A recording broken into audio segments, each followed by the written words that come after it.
বাংলাদেশে হিন্দুদের কি অবস্থা তা সকলেই জানে। লাগাতার সেখানে হিন্দুদের ওপরে নির্যাতনের অভিযোগ উঠছে। শুধু হিন্দুদের মারধর নয়, বিগত কিছু সময়ে সেখানে কয়েকজন হিন্দু জানে শেষও হয়ে গিয়েছেন। আর সবচেয়ে বড় কথা, হিন্দুদের ওপরে লাগাতার নির্যাতন হলেও সেখানে কার্যত নিষ্ক্রিয় হয়ে বসে রয়েছে প্রশাসন। এমনকি সংবাদ মাধ্যমের প্রশ্নের উত্তরও দেওয়া হচ্ছে না প্রশাসনের তরফ থেকে। সম্প্রতি এই সংক্রান্ত একটি ভিডিও ভাইরাল হয়েছে সোশ্যাল মিডিয়ায়, যেখানে বাংলাদেশের প্রধান স্বরাষ্ট্র উপদেষ্টা জাহাঙ্গীর আলম চৌধুরীকে গণপ্রহার, হিন্দুদের জানে শেষ এবং আওয়ামী লীগের নেতাদের ওপরে হামলার সম্পর্কে জিজ্ঞাসা করা হলে তিনি সাংবাদিকদের সেই সমস্ত প্রশ্ন করতে বাধা দেন এবং সাংবাদিক বৈঠক থেকে কার্যত ক্ষুব্ধ হয়ে বেরিয়ে যান। সেই ভিডিও দেখাবো আপনাদের। যশোরে একটা মৃত স্যার স্যার প্রশ্ন নিতে হবে স্যার। স্যার আপনি স্বরাষ্ট্র স্যার, আপনি স্বরাষ্ট্র স্যার, আপনি স্যার স্বরাষ্ট্র স্যার। একটা মৃত আমি কৃষি ছাড়া বলবো না। স্যার আপনি তো স্যার স্বরাষ্ট্র স্যার, আপনি আছেন স্বরাষ্ট্রে আছেন স্যার। আপনি কৃষি, আপনারা কৃষির উপরে জিজ্ঞেস করেন, যেহেতু কৃষির এইগুলি কৃষকদের সমস্যাগুলি কিন্তু আপনারা বলেন না, এই জন্য হলো সমস্যা।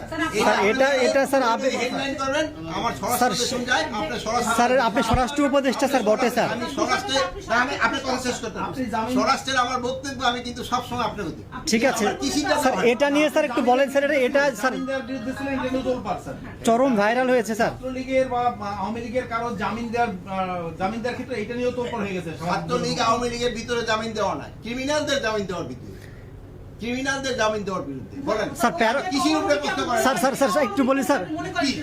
কৃষির উপরে প্রশ্ন করেন, সবাই বলছে অমানবিক স্যার, আপনি মনে করেন কি না অমানবিক? কৃষির উপরে প্রশ্ন করেন, আপনি মনে করেন কি না অমানবিক? আপনি কৃষির উপরে প্রশ্ন না করলে ভাই আমার স্যার আপনি মনে করেন কি স্যার? চলে গেলে হবে না স্যার। স্যার আপনি স্বরাষ্ট্রে স্যার, আপনি স্বরাষ্ট্রে আছেন স্যার। আমরা স্বরাষ্ট্রে আসবো স্যার। স্বরাষ্ট্রে যেদিন মিটিং হবে সেদিন আসবেন স্যার। ইস্যু তো নতুন স্যার, আপনি দেখি পেছন থেকে দেখলেন সাংবাদিকদের প্রশ্নের উত্তর দিতে না পেরে কিভাবে সেখান থেকে এক প্রকার পালিয়ে গেলেন প্রধান স্বরাষ্ট্র উপদেষ্টা। যদিও বর্তমান বাংলাদেশে যে হিন্দুরা নিরাপত্তাহীনতায় ভুগছেন তা স্পষ্ট হয়ে গেল বিএনপি নেতা মির্জা ফখরুল ইসলামের এই বক্তব্যে। একটি সভায় বক্তব্য রাখার সময় তিনি বলেন যে হিন্দু ভাই বোনেরা কিছুটা অনিরাপদ বোধ করেন। এরপরেই উপস্থিত জনতার উদ্দেশ্যে তিনি প্রশ্ন ছুড়ে দেন, কি ভুল বলছি? সঙ্গে সঙ্গে উপস্থিত জনতা সমস্বরে বলে ওঠে, ঠিক। শোনাব আপনাদের মির্জা ফখরুল ইসলামের সেই বক্তব্য। হিন্দু ভাই বোনরা কিন্তু আপনার কিছুটা অনিরাপত্তা বোধ করে। কি ভুল বলতেছি নাকি? এটা অনেক কারণে যে আমরা তাদের পাশে শক্ত হয়ে দাঁড়াতে পারি না।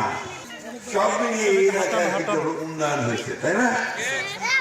তো আমরা যদি আপনার ধানের শীষকে আবার জয়যুক্ত করতে পারি, আমাকে যদি আপনারা পাঠান পার্লামেন্টে, আমি অন্যান্যদের থেকে একটু বেশি সুবিধা পাবো। কেন বলেন তো? আমি বিএনপির মহাসচিব না?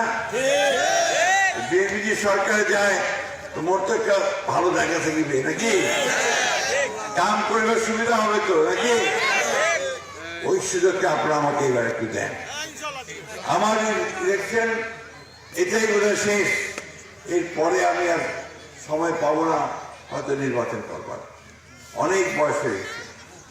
তো আপনাদের কাছে আমার অনুরোধ যে আপনারা আমাকে এই শেষ বয়সে এই সুযোগটা আমাকে দেবেন, আমি আপনাদের জন্য কাজ করতে চাই। আমি শুধু আরেকটা জিনিস অনুরোধ করব, আমাদের হিন্দু ভাই বোনরা কিন্তু আপনার কিছুটা অনিরাপত্তা বোধ করে। কি ভুল বলতেছি নাকি?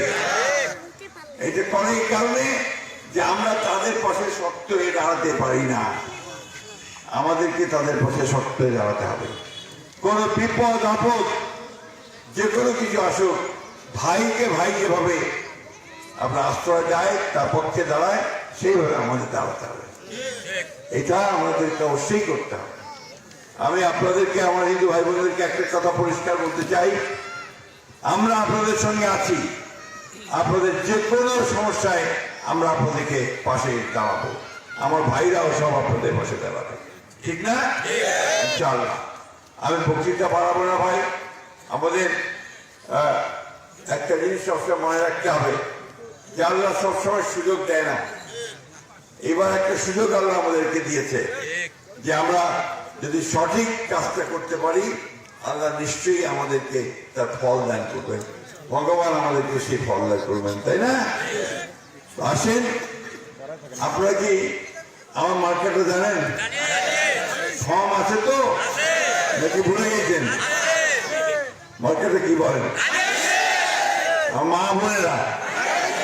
ইনশাআল্লাহ ইনশাআল্লাহ আমরা আগামী 12 তারিখে তাহাজ্জুদের নামাজ পড়েই ইনশাআল্লাহ সবাই ভোট দিতে চলে যাব।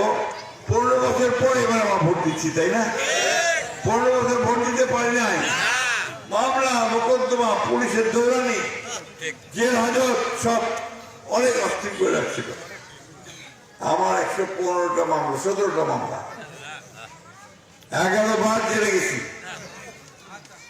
এইবার কিছু কাজ করতে চাই।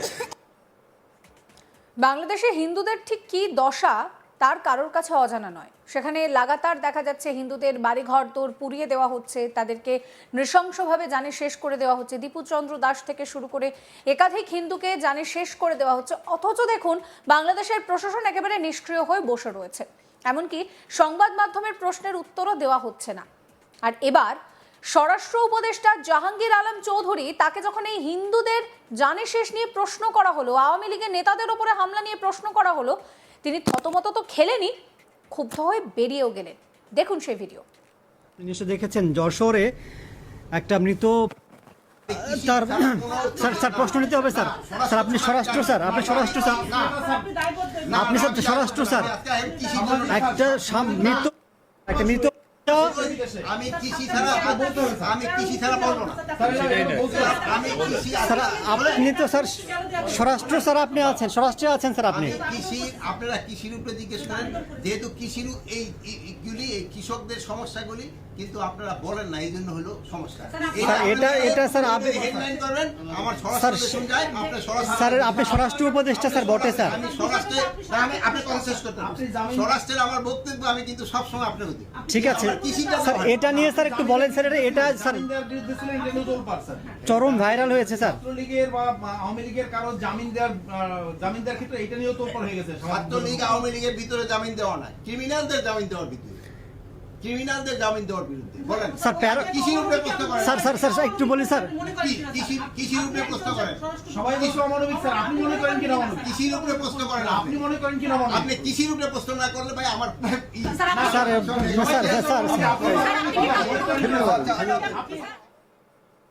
এই ভিডিও সম্পর্কে আপনাদের মতামত জানাবেন। সমস্ত খবরের আপডেটের জন্য চ্যানেলটিকে সাবস্ক্রাইব করতে ভুলবেন না।